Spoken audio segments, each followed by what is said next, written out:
Here I'm going to explore the phenomenon of witness conflation, as I call it, and I'm going to relate it to a recent video I made, Mental Case in Dealey Plaza, where I think we had some conflation of details by a witness. Here we have an example, though, that I can prove beyond all doubt, involving Robert Jackson, where he was a photographer in the motorcade. And where this film clip stops, you can see Robert Jackson's face right there. That's his head. Film taken by Mal Couch. Both of them were riding in the same car. And here they are going down Elm Street just after the assassination. And Robert Jackson is witnessing the scene.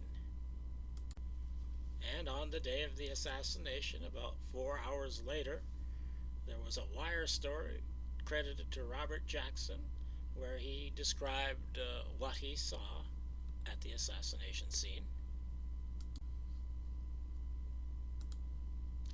And I'm just going to focus in on this item here.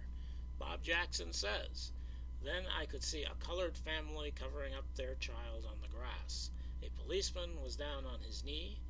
I couldn't tell if he were hit. I thought the child was dead or something. Then the Negro parents picked up the boy and ran." And if you're familiar with the story, you know that he hasn't got it quite right here.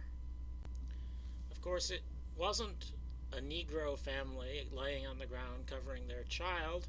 It was a white family, the Newmans, and they had 2 children there they were covering. And they did not run off with their children either, so... But he's got one element right. There are people lying on the ground covering their child. And here in this Rickerby photo, you can see the black couple with their child. The woman there, Mrs. Chisholm, is about to hand off little Ricky to the husband. I forget his first name. And you can see the Newmans lying on the ground there. So there's 2 couples and 3 children, actually. But Bob Jackson, in his memory, conflated them all together. He saw these real details. He really saw them. The details are correct, but he has related them incorrectly. And Jackson is also correct about the kneeling cop. I think this is the Darnell film, and you can see on the left there the police officer is kneeling. And that's Officer Smith, one of the Smiths. There were 2 Smiths in Dealey Plaza. And here I've put pictures together. I've added another picture there, number 3, that shows Mr. Chisholm carrying his child.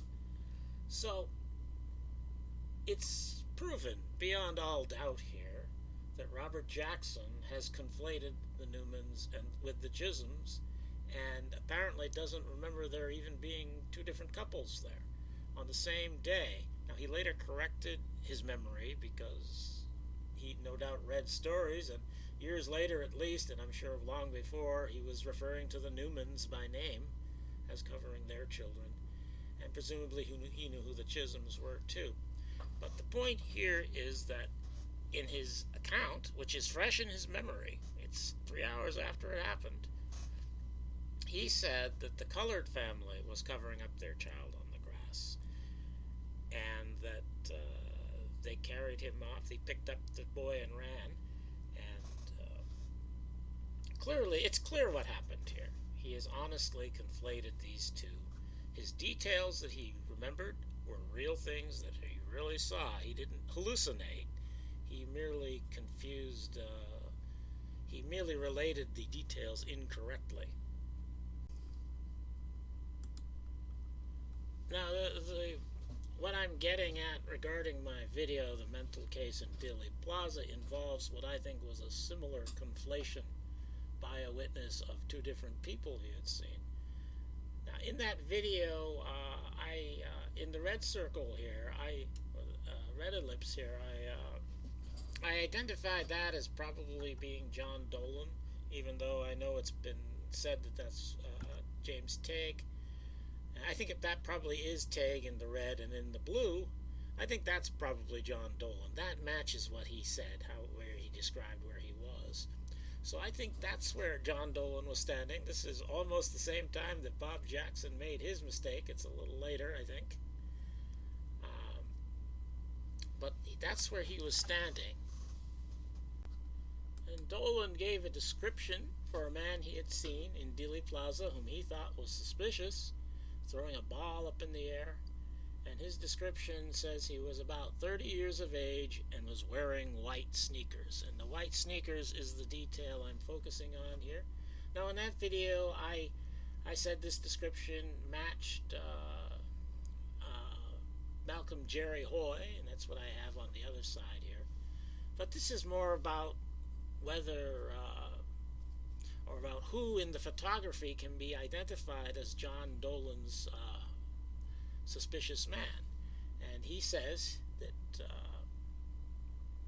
he was 6 feet tall, black curly hair, wearing dark colored jacket, nondescriptive pants, about 30 years of age, wearing white sneakers. And in the photography, the only person this could possibly be, in my opinion, is this person here that I'm focusing on, where I've got him from several frames, 4 frames. He's where Dolan described the person being.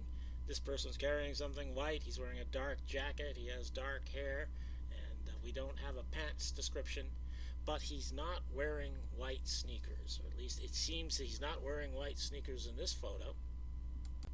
And as I said in that other video, I relate this person to the tall tramp. And I know the tall tramp has been officially identified, but I don't believe it. I should make a video about that, I suppose. But anyway, this tall tramp, I think, is Jerry Hoy, Malcolm Jerry Hoy, and I think he's the same person Dolan's describing. And yet, clearly the tramp is not wearing white sneakers. So while what I'm talking about in this video doesn't directly relate to the tramp, it relates to the idea that they're all the same person, of course, if he's not wearing the right footwear. And I think in the Bell film frames, it looks like, if he was wearing white sneakers, I think the shoes would look much lighter than they do. So, I think this has to be Dolan's man, but he's not wearing white sneakers. So could Dolan have made a similar sort of conflation that Bob Jackson made?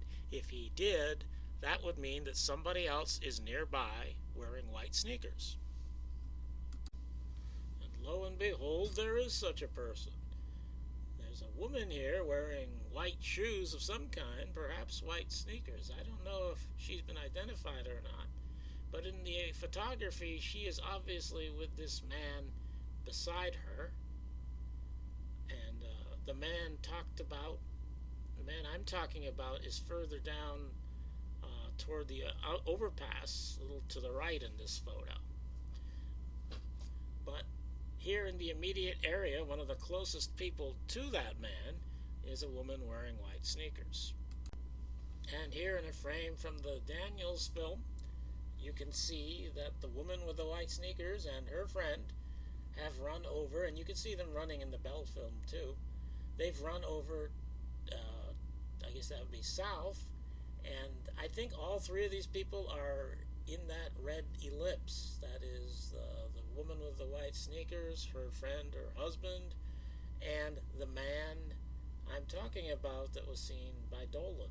So here they are, all very close together.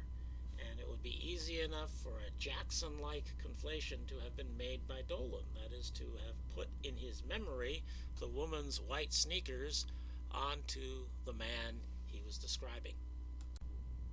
So I think this proves, to a degree of more likely than not, that Dolan made a mistake about the sneakers. Because the man in the photography I've identified here, it has to be the guy he's talking about, and he's not wearing white sneakers.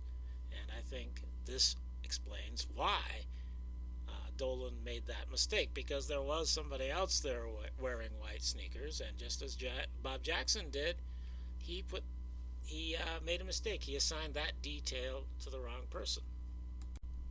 So while I have not proven in this video that the man seen by Dolan is the tramp, is Malcolm Jerry Hoy, what I have proven in this video is that the white sneaker issue is not a problem.